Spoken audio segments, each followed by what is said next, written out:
Então, pessoal, todos bem? Sejam todos novamente bem-vindos. Bem-vindos ao YouTube, bem-vindos ao meu canal. Eu sou o professor Birajara Casado, você está na maior sala de aula que prepara para os concursos de procuradoria do país. Portanto, sinta-se muito à vontade aqui. No momento em que eu subo esse vídeo para a plataforma, nós somos mais de 49.600 pessoas. Muito obrigado pela sua companhia.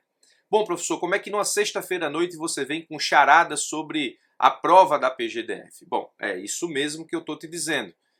Quem estuda para concurso nunca desliga, entra em repouso. É igual a tela de computador, né? Computador a gente pode desligar ou colocar a tela em repouso. Quem estuda para concurso nunca desliga, entra em repouso. É importante repousar, é importante descansar, sim, fundamental, mas está sempre em repouso. Porque ao sinal de qualquer novidade, ao sinal de qualquer estratégia, ao sinal de qualquer coisa boa, a gente liga de novo e vai ver efetivamente o que acontece. E esse tipo de vídeo que eu trago para o canal é o melhor para mim, por quê? Porque só vai assistir, só clica aqui no play, quem já me conhece e sabe que eu não perco muito tempo com abobrinha, não perco tempo com paixões, não perco tempo com absolutamente nada que não seja uma estratégia real para que você possa passar. E os curiosos, muita gente curiosa vem e clica para saber que tipo de charada é essa da PGDF. Mas a turma do mimimi, a turma descrente, acaba não clicando e o que é melhor, porque nesse caso a gente tem menos situações para poder explicar. Então, se você clicou, fica comigo até o final, porque eu tenho 3 dicas, 3 charadas para te dar sobre a prova da PGDF que são importantes. Isso acontece porque quando esses editais saem, eu me empolgo tanto que parece até que sou eu que vou fazer prova. E eu te confesso que até dá vontade de fazer prova. Sendo que eu não faço prova porque eu já sou muito satisfeito com o cargo que eu tenho na Advocacia Geral da União. Mas imagine alguém que é doente ao ponto de ter passado no seu concurso em 2006 e realizado o seu sonho, e de 2006 até hoje não conseguiu se desligar dos concursos de procuradoria, porque eu acompanho os concursos desde 2006 até hoje. Antes de 2006, mas antes eu acompanhava como concurseiro, de 2006 para frente eu acompanho como professor. Eu simplesmente não consigo me desligar. E eu me empolgo tanto quando esses editais de grandes oportunidades saem, que eu começo a pensar sobre o edital, sonhar com os assuntos, pensar no que pode cair na prova, eu começo a montar estratégias, eu revisito os mentores da escola para ajustar ao edital, eu monto estratégias para os meus alunos, muitas delas também eu trago aqui para o YouTube para compartilhar com vocês. Então, basicamente é isso. Bom, pode ser um pouco doença, pode, não sei, mas não estou fazendo mal a ninguém, não estou matando, não estou roubando, não estou prejudicando ninguém, pelo contrário, acredito que esteja de alguma forma ajudando pessoas. Mas esse sou eu, né? Eu me empolgo muito, inclusive na época da pandemia, quando os concursos pararam, eu fiquei meio que com crise de abstinência, descontei na comida, engordei. Se você for para os meus vídeos da época da pandemia, minha cara parece uma bolacha, um pão-brote gigante. Depois, com medo de morrer, emagreci, porque acima do peso e Covid não combina muito, enfim. Ainda bem que esses concursos voltaram, porque aí a gente pode voltar efetivamente a atuar enquanto professor e pensando nos editais, nas provas, nas estratégias. Pensando nisso, eu tenho 3 charadas do edital da PGDF para tratar contigo, discutir contigo, e no final do vídeo você vai perceber que existe razão no que eu estou te dizendo. A prova da PGDF ela é parecida com a prova da AGU que eu fiz em 2006 e essa configuração também é parecida naquilo que eu espero para as próximas provas da AGU 2022-2023. É uma prova diferente. Você está acostumado nas últimas provas da advocacia pública em enfrentar provas que sejam provas A, B, C, D, E. A prova CESP/Sebrasp da PGDF não é A, B, C, D, E. É certo, errado, sem resposta. Eu disse na apresentação e na análise que fiz do edital da PGDF que essa prova PGDF objetiva não vale a pena chutar. Essa é a primeira charada. Por favor, por tudo o que há de mais sagrado no mundo, não chute na prova objetiva da PGDF. A menos que o seu chute seja 80-20. Você tem 80% de que o seu chute está correto e 20% de que o seu chute está incorreto. O seu chute precisa ser um chute quase acerto, muito consciente. Se você chutar por chutar, você vai se dar muito mal nessa prova. E eu te explico por quê. A prova Sebrasp, às vezes, quando ela é certo, errado, /SR sem resposta, você tem 3 questões erradas anulando uma certa. Nessa configuração, você tem 3 chances de acertar uma questão no chute. E se dessas 3 que você chutou, acertou uma, você ganhou uma e as 2 que você errou, ainda, nesse caso, ainda não tiram os pontos de uma, porque são 3 para 1.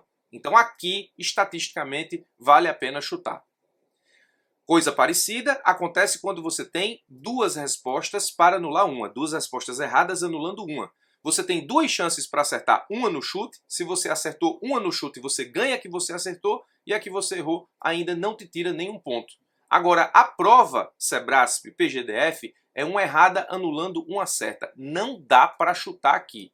Deixa eu conversar contigo sobre alguns cenários. Imagina no primeiro cenário, 3 respostas erradas anulam uma certa. Imagine sua prova de 200 itens, você acerta 100 itens e você erra 100 itens. Quando você erra 100 itens, metade da prova, quando 3 erradas anulam uma certa, você tem 33 pontos a menos, a sua nota 100 cai para 67. Então, vale a pena estatisticamente chutar. Imagine no segundo cenário, 2 erradas anulam uma certa. Você acertou metade da prova, errou metade da prova, o erro de metade da prova te consome 50 pontos, então de 100 pontos que você tinha, sua nota cai para 50 pontos. É bem pior do que o primeiro cenário, mas ainda assim vale a pena, porque imagina que dessas todas erradas, você vai acertar algumas e errar outras. Eu estou usando aqui um sistema de análise 50% para que a nossa análise seja mais objetiva.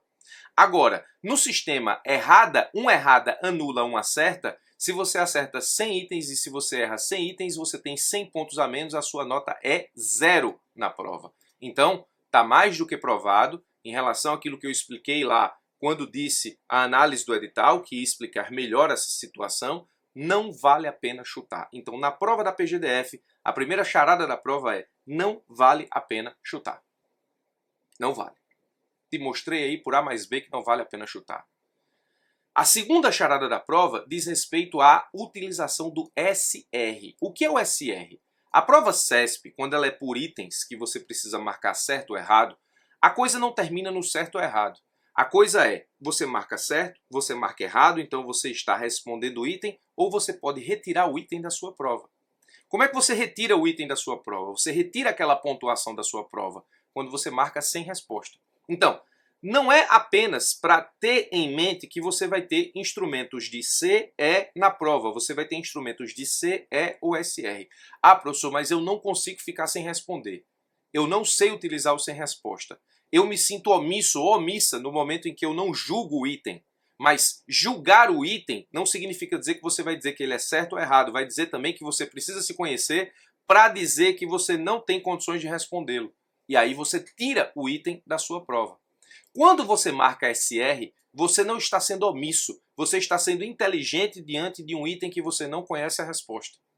Você está sendo inteligente diante de um item que você não vai chutar, porque eu disse que não vale a pena chutar. Imagine, por exemplo, nesse caso, que você acerta 150 itens na prova e você deixa 50 sem resposta. A sua prova valeu 150, mas a sua nota foi 150. Quando você marca sem resposta um item da prova, você retira da pontuação total o ponto relativo àquele item. Se você deixou 10 itens sem resposta, a sua prova vale 190. Mas você não errou 10 itens para ficar com menos 10 naquilo que você acertou. Outro exemplo, se você acerta 150 itens, mas você erra 50, porque você não soube utilizar o sem resposta, a sua nota cai drasticamente para 100. Então você precisa saber se conhecer para utilizar o SR. Não chutar e utilizar o SR. O SR não é omissão na prova. Usar o SR pode ser justamente uma questão de inteligência na prova. E justamente a utilização desse SR na prova pode fazer com que você mate a terceira charada na prova da PGDF.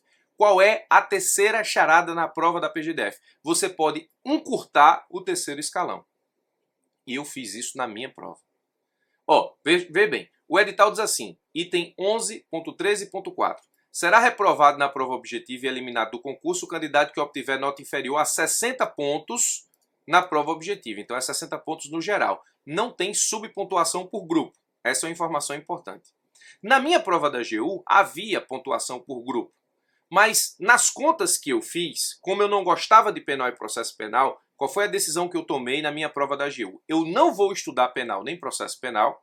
E eu sabia, como sabia muito trabalho e processo trabalho, eu disse, eu me garanto em trabalho e processo trabalho, não vou estudar penal nem processo penal. Eu só vou responder em penal e processo penal o que eu tiver absoluta certeza, ou seja, aquilo que for penal e processo penal constitucional, porque aí eu estudei, e o que não for, eu não respondo, eu retiro da minha prova, eu utilizo justamente o SR. E aí o que foi que aconteceu? Eu fechei trabalho e processo trabalho, porque eu me garantia nessas disciplinas, e eu acertei algumas poucas questões de penal e processo penal, só a parte constitucional dessas disciplinas. Se você analisar direitinho, como eu tirei penal e processo penal da minha prova e fechei trabalho e processo trabalho, é como se eu tivesse acertado metade das duas, porque cada item vale o mesmo ponto. O item de penal tem a mesma pontuação do item de trabalho. O item de processo penal tem a mesma pontuação do item de processo do trabalho. Então é como se eu tivesse acertado metade das duas provas, o que efetivamente foi suficiente para que eu lograsse a aprovação, levando em consideração tudo aquilo que eu acertei nas outras disciplinas. Então a terceira charada da PGDF é que você pode encurtar o terceiro escalão. Se o corte é na prova total, 60 pontos, não tem corte por grupo, então, se você tem aqui, no terceiro escalão da prova da PGDF, urbanístico, ambiental, consumidor, empresarial, penal, processo penal e conhecimento sobre o DF, conhecimento sobre o DF é uma lei só, é a Lei Complementar 94 e 98, que autoriza o Poder Executivo a criar a Região Integrada de Desenvolvimento do Distrito Federal e Entorno, RIDE. Então, aqui vale a pena estudar, porque é só estudar especificamente essa lei complementar. Mas veja, se você não se dá com penal e processo penal, que foi o meu caso, basta com que você se garanta em urbanístico, ambiental, consumidor e empresarial. Você tira penal e processo penal da sua prova, só responde aquilo que for penal e processo penal constitucional, desde que você se garanta nas outras disciplinas. Então, se você souber utilizar o SR bem, você consegue inclusive tirar algumas disciplinas que você não se dá bem na prova, desde que você se garanta em outras disciplinas. Não tem subponto por grupo, então não vai, nesse caso, correr risco de não atingir a pontuação mínima do grupo de penal e processo penal, porque não tem pontuação mínima nesse grupo. A pontuação, segundo o item 11.3.4, é da prova objetiva P1, portanto, toda. Então, se você, como eu, nesse caso, não tinha muita paciência de estudar penal e processo penal, você, se souber utilizar o SR, você pode encurtar o terceiro escalão, justamente nesse caso específico, desde que você se garanta nas disciplinas que você vai decidir responder e você, nesse caso, marque SR na disciplina que você decidiu não estudar ou só marque aquilo que você tiver absoluta resposta. Como disse, a mesma pontuação da questão de penal é a mesma de urbanístico. A mesma pontuação da questão de processo penal é a mesma de ambiental. Então, se você se garante nas demais disciplinas, com esse tipo de prova, você pode se dar o luxo de retirar da sua prova alguma disciplina ou outra que você não se dá muito bem e não corre o risco de querer ficar chutando e, nesse caso, errando nessa disciplina. Apenas para te efetivamente situar em relação a isso, o urbanístico tem 87 pontos e subpontos, ambiental tem 77 pontos e subpontos, consumidor tem 62 pontos e subpontos no edital, empresarial tem 57 pontos e subpontos e penal e processo penal juntos tem 103 pontos e subpontos. Então, penal e processo penal juntos é maior do que qualquer outra disciplina do terceiro escalão. Isso também vale para quem gosta de penal e processo penal.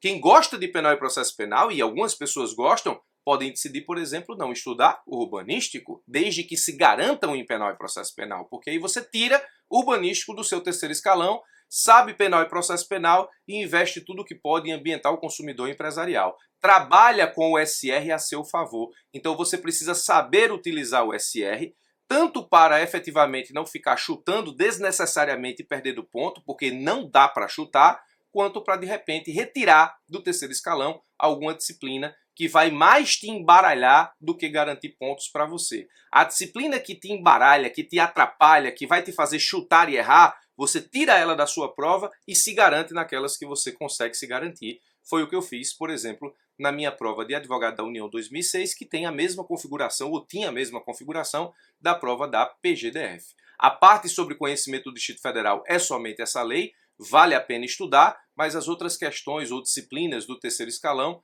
você, se souber trabalhar com o SR, pode encurtar o seu terceiro escalão.